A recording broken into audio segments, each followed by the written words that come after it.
저는 올해 3월 첫 주에 청년부 담당으로 부임한 박주용 목사입니다. 오늘 이 아침에 기적을 꿈꾸는 사람들이란 제목 가지고 함께 하나님 말씀 나누도록 하겠습니다.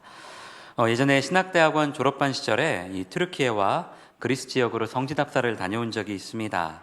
아직도 그때 사진을 보면 참 행복하고 기분이 좋습니다. 아마도 저에게 좋은 추억들이 많이 있었기 때문에 그런 것 같습니다. 당시에 성지답사 일정 첫날에 이제 이스탄불의 한 호텔에서 머무르게 되었는데요. 그 호텔 뒤편에 이제 좀 굉장히 큰 잔디밭이 있었습니다. 아마도 여러 가지 피로연이나 이 호텔 행사, 야외 행사를 진행하는 그런 장소 같아 보였습니다. 이제 그날 일정을 마치고 숙소에 돌아왔다가 우연히 호텔 그 뒤편 잔디밭에서 하는 그 야외 결혼식을 본 적이 있습니다. 그 지역 결혼식을 본 적이 있습니다.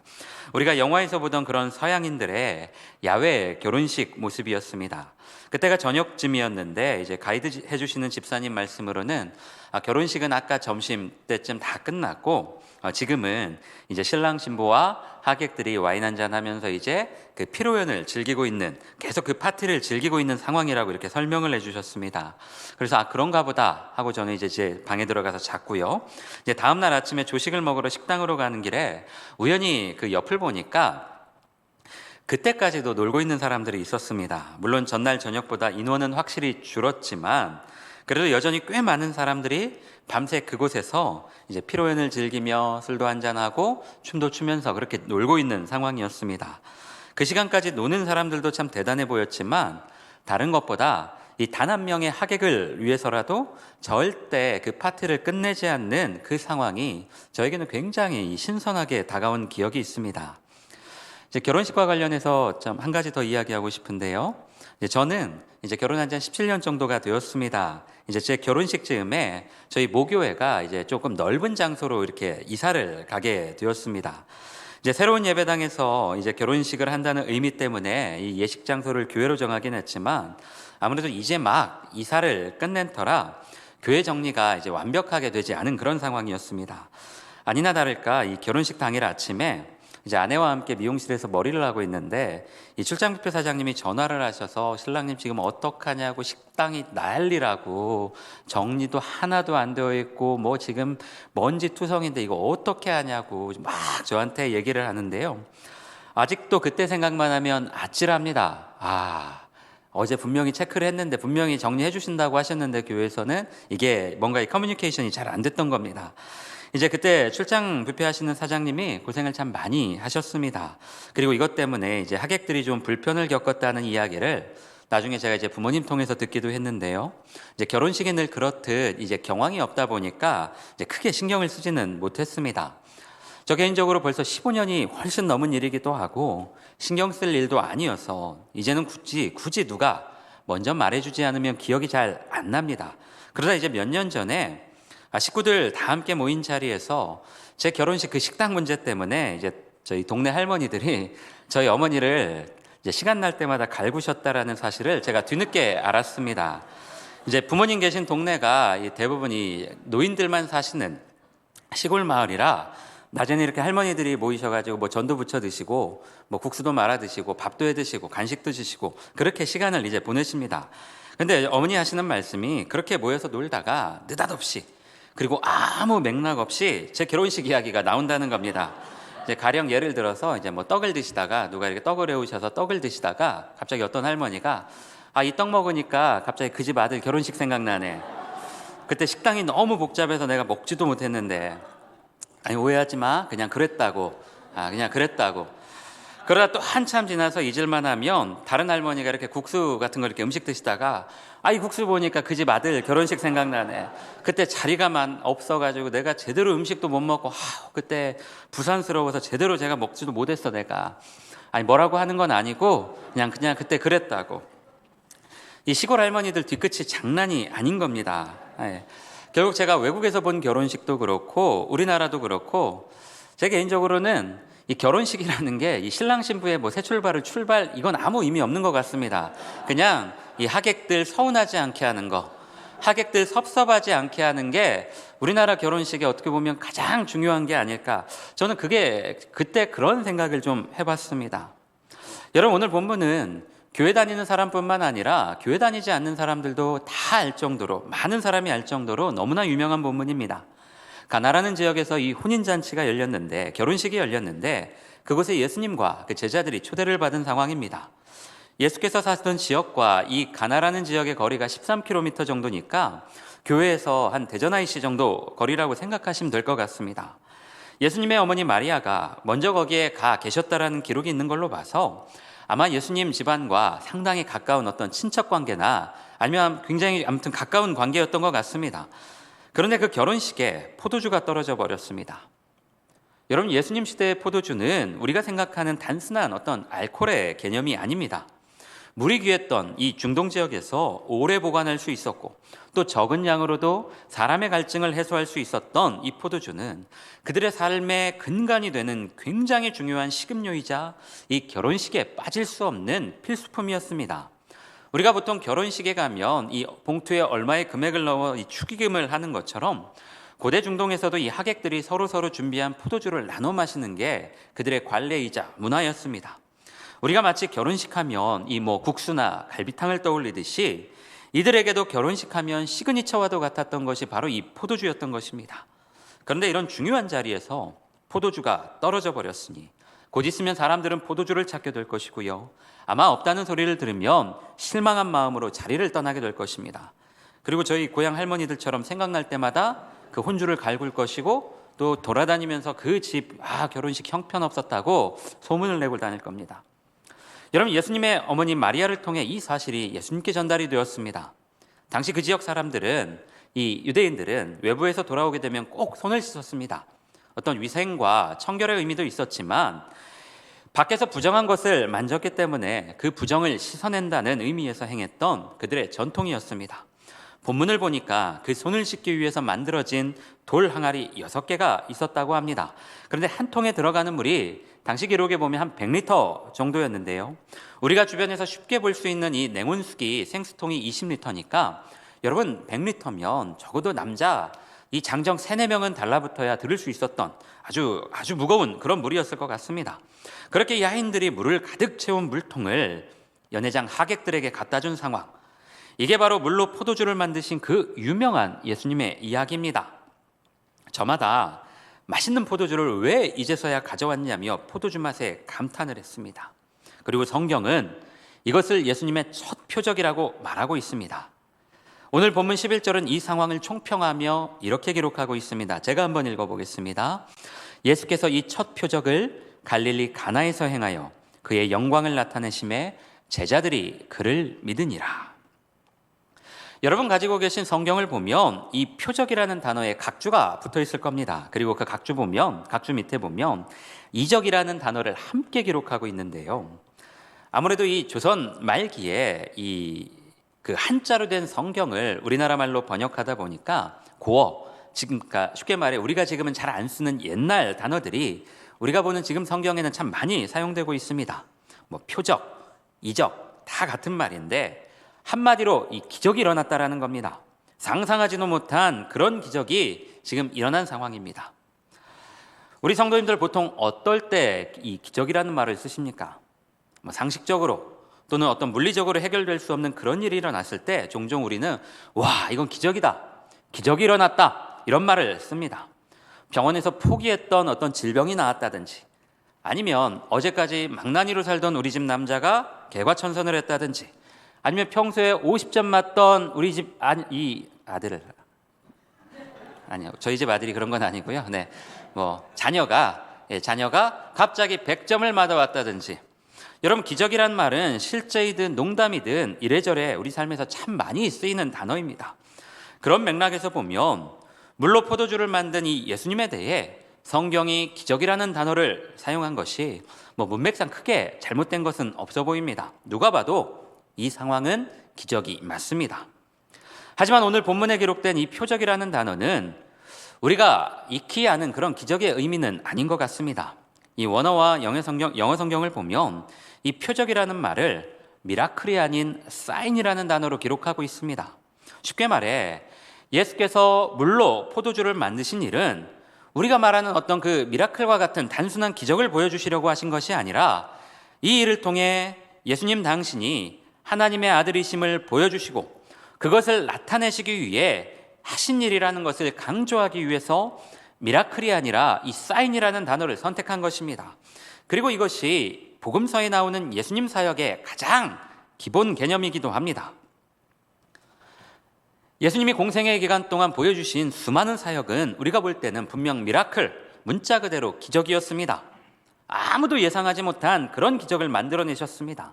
그러나 예수님이 진짜 우리에게 말씀하고자 하셨던 것은 미라클 같은 개념의 기적이 아니었습니다. 쉽게 말하면 그 기적 자체가 목적이 아니라 이것을 통해 당신이 하나님의 아들이시고 인간의 구원의 문제를 해결하기 위해 오셨음을 증거하는 사인이 되기를 바라셨던 것입니다. 그래서 예수께서는 엄청난 기적과 이적을 베푸시고 나서 그것을 자랑하고 내가 이런 기적을 베풀었으니까 나를 따르라, 내가 진짜 하나님의 아들이다, 이런 말씀을 하시기보다 항상 그 자리를 피하셨고 스스로 고독의 자리를 청하셨던 것입니다. 여러분, 보편적으로 저와 여러분 같은 이 신자들의 신앙생활의 첫 출발은 거의 대동소이합니다. 내가 도저히 해결할 수 없을 것 같은 일을 만났을 때, 또는 마음이 너무 고단하고 괴롭고 힘들 때 우리는 하나님을 찾았고 지금도 주님을 찾고 있습니다. 예수님 당시에도 그분을 찾았던 사람들의 동기는 거의 대부분 비슷했습니다.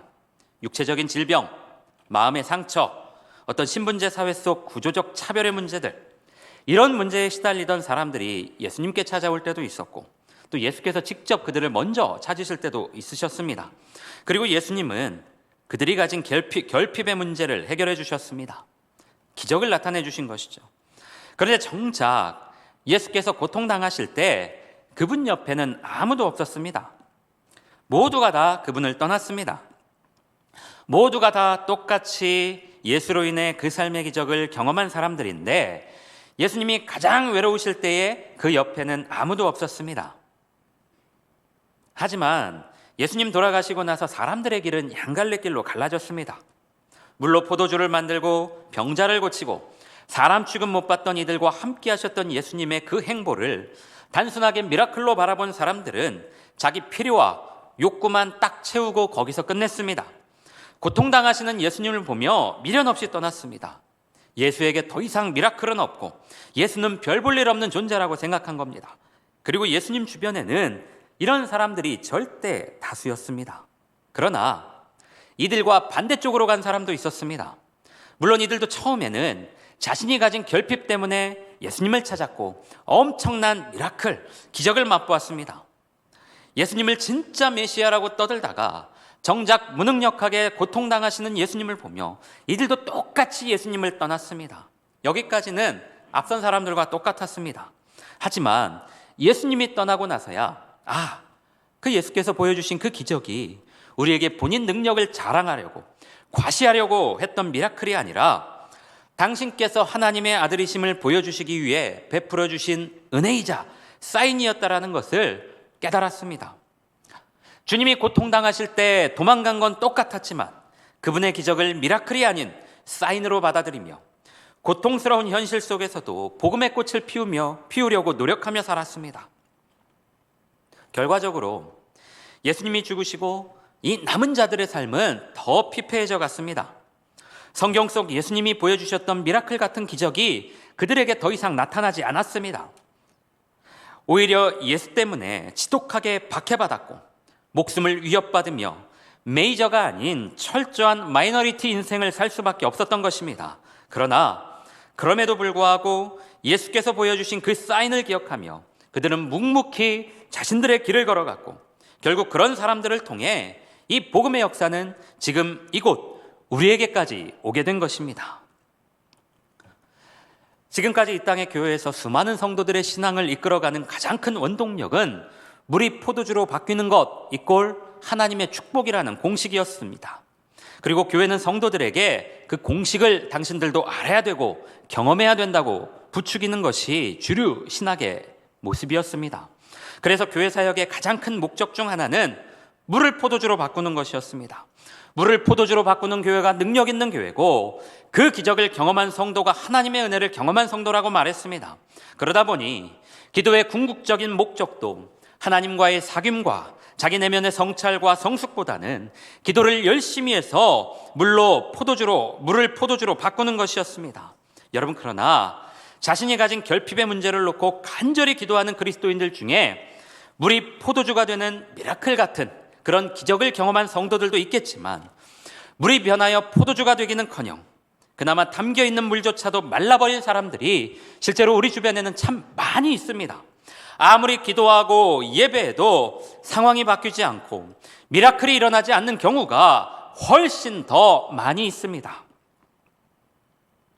보통 우리가 은혜 받았다, 성령의 감동이 있었다 말할 때 드는 근거라는 것이 대부분 눈물이 났습니다, 막 가슴이 벅차올랐습니다 하는 감정 변화가 대부분입니다. 여러분, 하지만 사람 감정이라는 것이 계속 울기만 할 수도 없을 뿐더러 계속 벅차오르기만 할 수도 없습니다. 그러기에 우리는 언제나 다시 일상으로 돌아와야 됩니다. 다시 일상으로 돌아와 지루하고 반복되는 그 현실을 살아내며 견뎌야 됩니다. 그게 신앙의 본질입니다. 그런데 많은 이단 사이비들은 성도들을 현실로 돌아오지 못하게 만듭니다. 지속적으로 뭔가 특별하고 신비스러운 감정에 머물러야 된다라고 강조하고 있습니다. 현실과 동떨어진 특별한 상황과 신비스러운 종교 현상이 계속해서 나타나야 된다고 강조하며 그것을 성도들로 하여금 사모하게 만듭니다. 그래서 물이 포도주가 되는 일이 반드시 우리 삶에 일어나게 되고, 그 미라클 자체가 바로 주님의 현존과 우리를 향한 사랑의 사인이라고 말하는 것입니다. 그러나 여러분, 그렇지 않습니다. 절대로 그렇지 않습니다. 여러분, 우리가 믿는 개신교의 가장 근본 정신은 우리를 위하여 이 땅에 오셨고 죽기까지 사랑하셨던 예수님의 그 존재 자체이지 예수님을 통해 일어난 어떤 현상이 절대로 아닙니다. 개신교는 존재의 의미와 가치에 대해서 말하는 종교이지, 이 자연재해는 하나님의 심판이야, 네가 지금 이렇게 고통스러운 건 네가 기도 안 해서 그래, 네가 죄가 있어서 그래, 예수를 믿는다면 당연히 물이 변하여 포도주가 되어야 해, 이런 일련의 현상을 통해 메시지를 증거하는 종교가 절대로 아닌 겁니다. 여러분, 이게 여러분과 제가 믿는 개신교와 사이비의 차이입니다. 물이 포도주가 되는 것만이 기적이라면 처음에는 이것만으로 기쁠 겁니다. 와, 물이 포도주가 되었다. 그런데 시간이 지나면 지날수록 이것만으로 만족이 안 될걸요. 물이 포도주가 되었다면 그 다음에는 물이 콜라가 되어야 되고요, 그 다음에는 콜라가 다시 알코올이 되어야 되고요, 그 알코올이 다시 물로 환원되는, 한마디로 더 자극적이고 짜릿한 현상이 있어야 만족스러울 것입니다. 그리고 평생 이것만 쫓아가다가 이런 일이 나타나지 않으면 하나님이 나를 사랑하지 않으시나? 하나님이 내 안에 안 계시나? 내 기도를 안 듣시나? 평생 불안하고 괴로울 겁니다. 여러분, 우리의 삶이 때로는 좋을 때도 있지만 어둡고 흐릴 때도 있습니다. 열심히 막 살고 싶은 의욕이 막 생길 때도 있지만 그냥 아무것도 하기 싫고 다 놔버리고 싶을 때도 있습니다. 뭔가 감정적으로 충만하고 신비한 현상이 나타나는 인생만을 기적이라고 말하고, 또 그것이 하나님의 존재와 하나님의 사랑에 대한 어떤 유일무이한 사인이라고 한다면, 여러분, 그것이 바로 이단이고 그것이 사이비입니다. 물이 변하여 포도주가 되는 것도 기적이자 주님의 사인일 수 있지만, 오늘도 해결되지 않는 결핍의 문제 앞에서 포기하지 않고 주님 앞에 엎드리는 것도 기적일 것이고, 어쩌면 그것이 바로 주님이 내 안에 계시다라는 가장 큰 사인일 것입니다.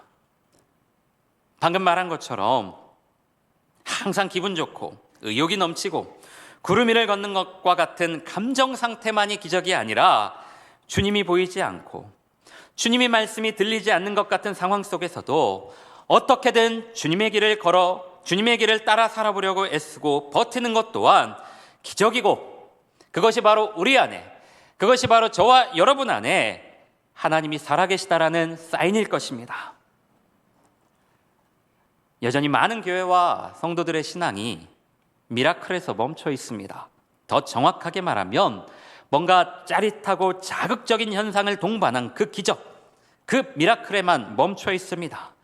여러분, 하지만 성경은 예수님의 그 공생의 사역과 그 역사를 단순히 기적으로 바라본 사람들에 의해 만들어진 것이 아니라 그 기적을 통해 예수님이 보여주시고자 했던 그 사인, 당신께서 하나님의 아들이시고 우리와 이 땅의 모든 사람들을 위해 오셨으며 그로 인해 나와 우리 모두가 주님께서 사랑하시고 귀하게 여기시는 존재라는 것을 깨닫고 믿었던 사람들에 의해 만들어졌습니다.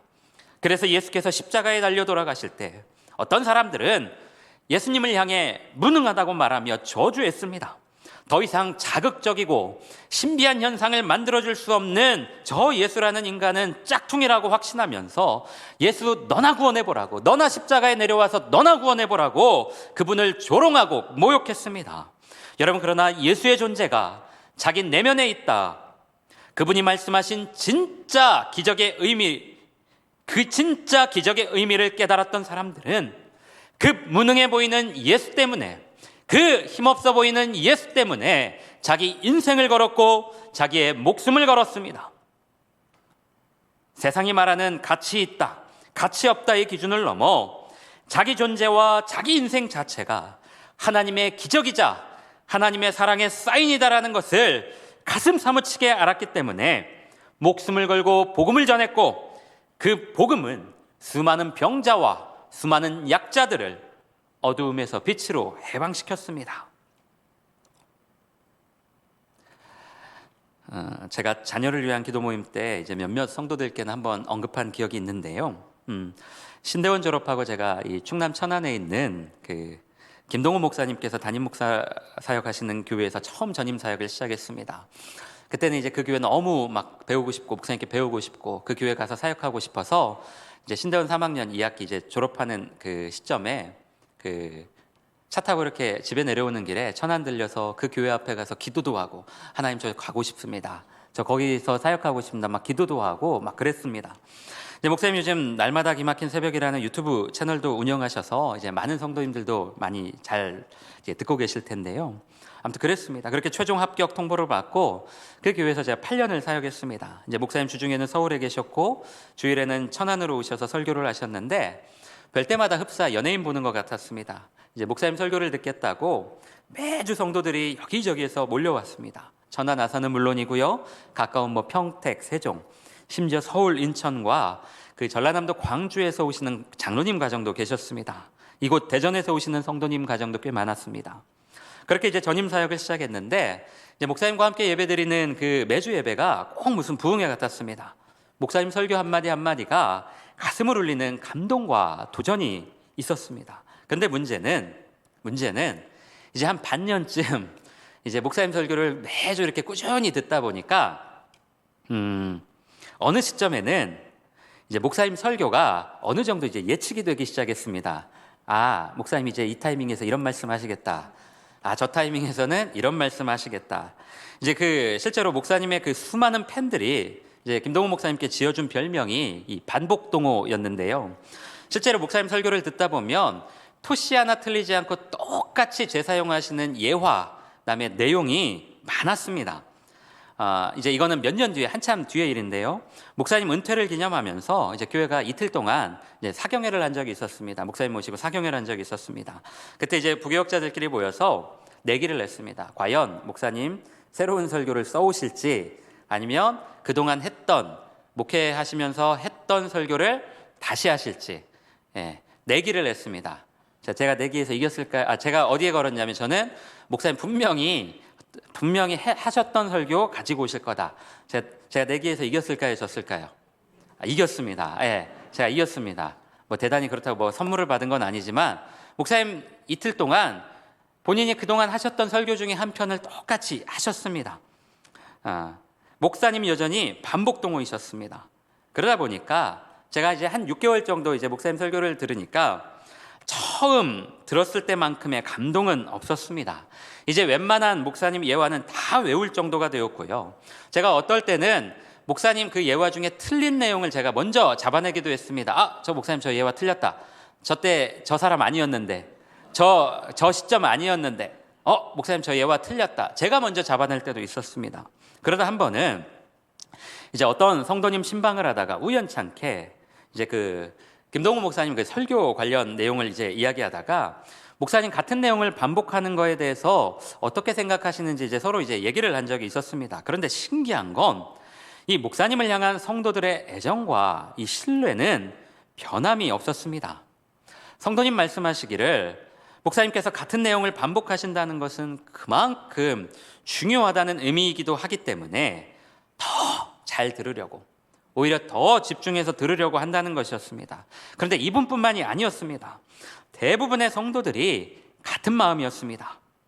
목사님 그 교회에서 한 2년 반 정도 담임을 하시고 이제 은퇴하셨는데, 저는 솔직히 목사님이 담임 목사직 내려놓으시면 타 지역에서 오시는 성도님들, 목사님 설교 들으러 오시는 그 성도님들, 당연히 이제 목사님 은퇴하시니까 흩어지실 거라고 생각했습니다. 교회 떠나실 거라고 생각했어요. 그러나 그렇지 않았습니다. 멀리서 오시는 성도님들 대부분이 다 교회에 정착하셨고, 그 교회에서 임직 받으셨고, 교회 여러 곳곳에서 봉사하시며 교회를 너무나 잘 섬기셨습니다. 그 시절에 제가 목사님 통해서 배운 가장 큰 한 가지는, 이 설교자의 설교는 말로 하는 게 아니라 존재로 하는 거구나. 설교자의 설교는 이 화려한 말로 하는 게 아니라 이 목회자 그 존재 자체로 하는 거구나 였습니다. 그리고 실제로 목사님은 설교를 말로만 하신 게 아니라 자기 존재로 하셨습니다. 목사님 그 존재 자체만으로 성도들에게는 큰 울림과 감동이 있었고, 그래서 목사님께서 같은 말을, 같은 설교를 반복하신다고 한들 그것이, 그 메시지에는 성도들의 마음과 삶을 움직일 만한 힘이 있었던 것입니다. 물론 아직 일개 부목사인 제가 존재로 설교한다는 건 말도 안 될 겁니다. 제가 어설프게 목사님 흉내 낸다고 매주 같은 예와 같은 내용을 반복하면 아마 저희 청년들이 아마 저한테 항의할 겁니다. 목사님 저희를 얼마나 우습게 여기면 그렇게 설교 준비 안 하시냐고. 하지만 저도 늘 꿈꾸고 기도합니다. 주님, 저도 화려한 말과 쇼맨십이 아니라 제 존재 자체로 설교할 수 있는 목회자, 제 존재 자체가 성도들에게 울림이 되고 기쁨이 되는 그런 사역자가 되게 해주십시오. 제 존재 자체가 성도들에게 큰 힘이 되는 그런 목회자가 되고 싶습니다. 저는 늘 기도합니다. 저 개인적으로 지금 청년부 담당하고 있습니다. 청년부 사역이나 장년 사역이 크게 다르지 않습니다. 그냥 조금 작은 규모의 대덕암빛교회라고 보시면 또 좋을 것 같습니다. 사역이 많으면 많고 적으면 적을 텐데, 중요한 건 이 사역 가운데 항상 그 자리를 지켜주는 헌신된 청년들이 참 많이 있습니다. 그래서 늘 고맙고 감사합니다.